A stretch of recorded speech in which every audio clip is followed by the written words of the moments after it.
In today's video, I'm going to teach you how to create a routine on SmartThings. To get started, open the SmartThings app on your Android phone or iPhone. If the app asks you to sign in, go ahead and log into your Samsung account so you can access your devices, settings, and automations. Once you're in, you'll be ready to build a routine that can automatically control your smart home for you. Next, go to the Routines section. You'll usually find the Routines tab at the bottom of the screen. Tap that and then tap the plus button to start creating a new routine. This is where SmartThings lets you combine a trigger and one or more actions, so your devices respond automatically based on conditions you choose. Now it's time to set the trigger, which is the if part of the routine. Tap the option to add what will trigger this routine. SmartThings gives you several useful choices here.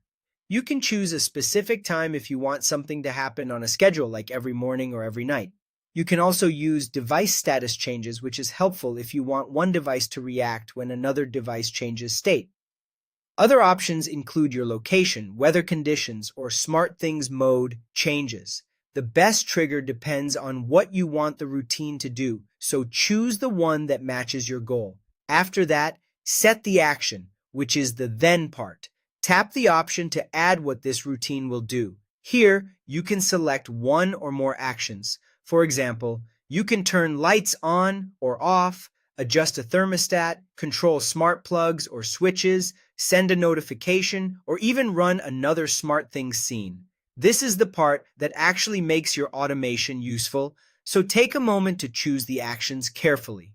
Once the trigger and actions are set, name the routine. Tap the routine name at the top and enter something clear and descriptive. A good name makes it easier to recognize later, especially if you create several routines. Titles like Good Morning or Turn Off Lights at Night work well because they immediately tell you what the routine does. When everything looks right, tap Save. Your routine will now run automatically whenever its trigger conditions are met. For example, you could create a bedtime routine where the trigger is every day at 10 p.m. and the actions are turning off the living room lights, locking your smart lock, and setting the thermostat to your preferred nighttime temperature. As a final tip, remember that you can add multiple triggers and actions to a single routine. Location-based triggers are great for arriving home or leaving, and it's always a good idea to test the routine afterward to make sure all your devices respond the way you expect.